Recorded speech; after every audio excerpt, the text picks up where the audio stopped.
বছর আগে এই কাজ শেষ হতো। কাজ শুরু হয়েছে অক্টোবর মাসে 2020 সালে। 3 বছর 3 মাসের মধ্যে প্রায় 56 কোটি টাকা ব্যয় করে, যার মধ্যে নির্মাণের জন্য লেগেছে প্রায় 19-19.5 কোটি টাকা। আর 70টি দোকান ছিল, সব অংশীদার মিলিয়ে প্রায় 237 জন, তাদেরকে ক্ষতিপূরণ দেওয়া হয়েছে বাকি আপনার 36-37 কোটি টাকা।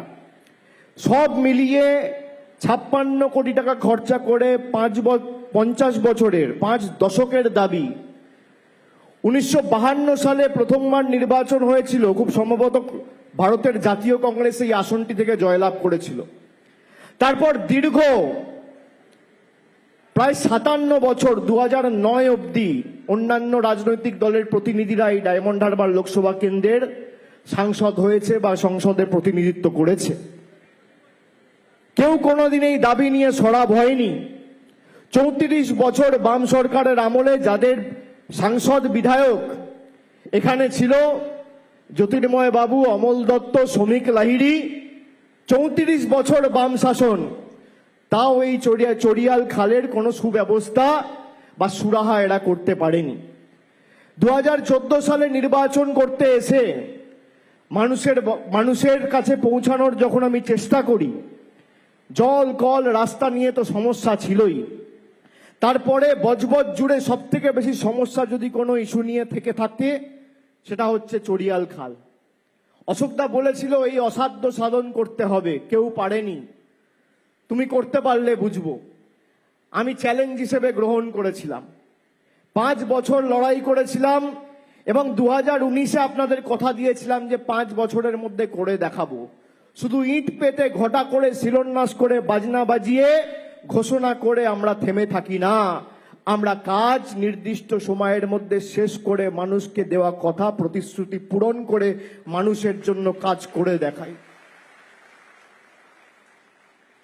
প্রথম যে ফ্ল্যাংটা উদ্বোধন করেছিলাম 10ই মার্চ 2023 সাল, বলেছিলাম 1 বছরের মধ্যে, তখনও তো সেকেন্ড ফ্ল্যাঙ্কের কাজ শুরু হয়নি, 11 মাসের মধ্যে সেকেন্ড ফ্ল্যাঙ্ক কমপ্লিট করে দেখিয়েছি। এর নামই ডায়মন্ড হারবার মডেল, কথা দিয়ে কথা রেখেছি। কোনদিন কেউ ভেবেছিল যে এই চড়িয়ালে এত সুন্দর দুটো ব্রিজ তৈরি হবে প্যারালাল, প্রায় 70টির বেশি দোকান, তাদের সাথে কথা বলা, তাদেরকে বোঝানো, এবং এই যানজটের যে এত দিন ধরে যে সমস্যা, আজকে কিছুটা হলেও 5 থেকে 5.5 লক্ষ মানুষ উপকৃত হবে। বজবজ বিধানসভার বিস্তীর্ণ এলাকা জুড়ে, পুরসভা, পূজালি, 1 নম্বর ব্লক, 2 নম্বর ব্লক, ওদিকে সাতগাছিয়া, এমনকি উলুবেড়িয়া, হাওড়ার দিকেও যারা থাকে তারাও উপকৃত হবে এই চড়িয়াল ব্রিজের কারণে।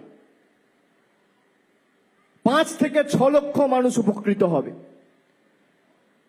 আমি 10ই মার্চ 2023 সালে প্রথম ফ্ল্যাঙ্কটি যখন উদ্বোধন করি, আপনাদের বলেছিলাম যে 1 বছরের মধ্যে আমরা পুরো কাজটা কমপ্লিট করে আপনাদের দেখাবো।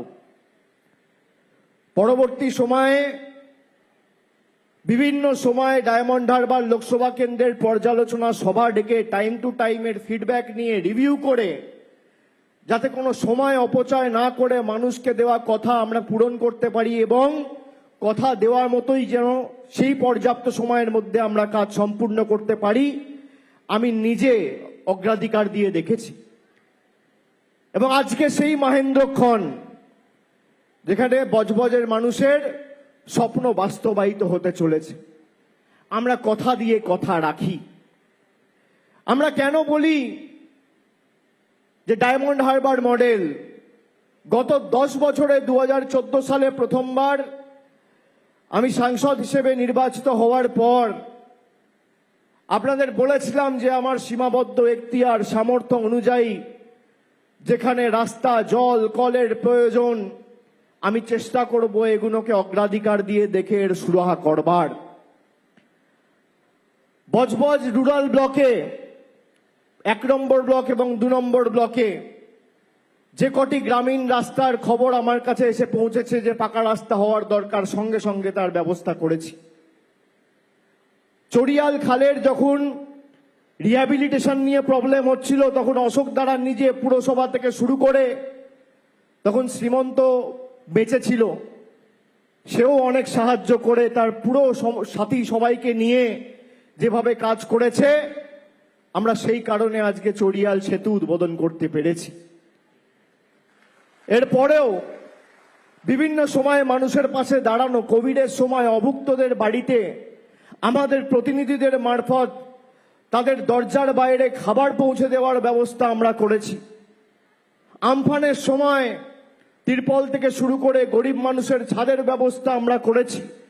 আমাদের সরকার আর্থিক সহায়তা দিয়ে তাদের পাশে দাঁড়িয়েছে এবং প্রত্যেকটা উৎসবের সময় জাতি, ধর্ম, বর্গ, বর্ণ, দলমত নির্বিশেষে মানুষ ডায়মন্ড হারবারের বিস্তীর্ণ এলাকা জুড়ে এলাকার শান্তি শৃঙ্খলা, সভ্যতা, সম্প্রীতি বজায় রেখে আমাদের বাংলার মধ্যে ভ্রাতৃত্বের বন্ধন আরো সুদৃঢ় করেছে। এই জন্যই আমরা ডায়মন্ড হারবারকে বলেছি ডায়মন্ড হারবার মডেল। আমাদের প্রতিনিধিরা মানুষের যে কোনো বিপদে আপদে যখন খবর পেয়েছে আমরা দাঁড়িয়েছি। আমি 2 মাস আগে আপনাদের কথা দিয়েছিলাম যে বার্ধক্য ভাতা আমরা চালু করব ডায়মন্ড হারবার থেকে। 7ই জানুয়ারি বিষ্ণুপুরের পৈলান থেকে সভা করে ভারতবর্ষের মধ্যে নজির দৃষ্টান্ত স্থাপন করেছিল ডায়মন্ড হারবার লোকসভা কেন্দ্র, যেখানে 70,000 বয়স্ক মানুষদের 1,000 টাকা করে আর্থিক সহায়তা 16,000 ভলেন্টিয়ারের মাধ্যমে সরাসরি ডাইরেক্ট ব্যাংক ট্রান্সফারের মাধ্যমে তাদের ব্যাংকে পৌঁছে দিয়েছিল। আমি বলেছিলাম, আমি বিশ্বাস করি যে যদি আর্থিক সাহায্য সহায়তা কেউ দেয়, আমাদের রাজ্য সরকার দেবে। কেন্দ্রের সরকার কোনোদিন মানুষের পাশে দাঁড়ায়নি আর আগামীতেও দাঁড়াবে না। পরবর্তীকালে রাজ্য সরকার এই বার্ধক্য ভাতা বাংলা জুড়ে চালু করে যারা সরাসরি মুখ্যমন্ত্রী এবং দুয়ারে সরকারের লাইনে দাঁড়িয়ে নিজের নাম নথিভুক্ত করেছে, তাদেরকে এই আর্থিক সাহায্য সহায়তা প্রদান করার সিদ্ধান্ত নিয়েছে। এখন ডায়মন্ড হারবারে প্রায় 70,000 বয়োজ্যেষ্ঠ প্রবীণ বয়স্ক মানুষ প্রতি মাসে 1,000 টাকা করে আর্থিক সহায়তা পাচ্ছে। কথা দিয়ে কথা রাখার নাম ডায়মন্ড হারবার এবং মামাটি মানুষ সরকার। এবছরের বাজেটে আমাদের রাজ্যের মাননীয় মুখ্যমন্ত্রী ঘোষণা করেছে যে লক্ষ্মীর ভান্ডার সাধারণ শ্রেণীর মায়েরা, দিদিরা, বোনেরা, বৌদিরা মাসে 500 টাকার বছরে 6,000 টাকা পাচ্ছিলেন। মাননীয় মুখ্যমন্ত্রী বলেছেন, আমি যতদিন আছি, আমার সরকার যতদিন আছে, আমরা দিল্লির তল্পি বাহকতা করব না, দিল্লির কাছে মাথা নত করব না। সেই 500 টাকা বাড়িয়ে আগামী এপ্রিল মাস থেকে 1 এপ্রিল থেকে সাধারণ শ্রেণীর মহিলাদের লক্ষ্মীর ভান্ডার এখন আর 500 নয়, মাসে 1,000 করে বছরে 12,000 করার সিদ্ধান্ত নিয়েছে।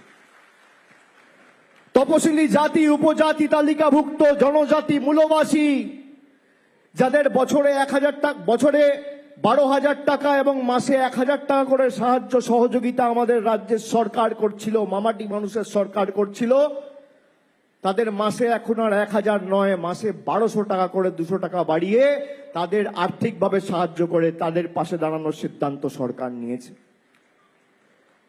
আমি নবজোয়ার কর্মসূচি করেছিলাম 2 মাস জুড়ে। কুচবিহার থেকে শুরু করেছিলাম আর এই দক্ষিণ 24 পরগনা জেলার সাগরে এসে শেষ করেছিলাম। আমি দেখেছিলাম মানুষের কষ্ট, আর্তনাদ, বিশেষ করে 100 দিনের টাকা যেভাবে গায়ের জোরে কেন্দ্র সরকার বন্ধ করে রেখেছে। সেই 100 দিনের টাকা 2 বছর ধরে মানুষ পায়নি। আমরা একাধিকবার রাজ্য সরকারের তরফ থেকে রাজ্যের পঞ্চায়েত মন্ত্রী প্রদীপ মজুমদার দিল্লিতে গিয়ে বৈঠক করেছে, রাজ্যের আধিকারিক অফিসাররা গিয়ে দিল্লিতে বৈঠক করেছে, মাননীয় মুখ্যমন্ত্রী মমতা বন্দ্যোপাধ্যায় 3 বার দেশের প্রধানমন্ত্রীর সাথে বৈঠক করেছে, আমাদের দলের সাংসদদের প্রতিনিধি দল 3 বার গত 2 বছরে গিয়ে দিল্লিতে মানুষের হয়ে দাবি দেওয়া সামনে রেখে প্রতিবাদ জানিয়েছে।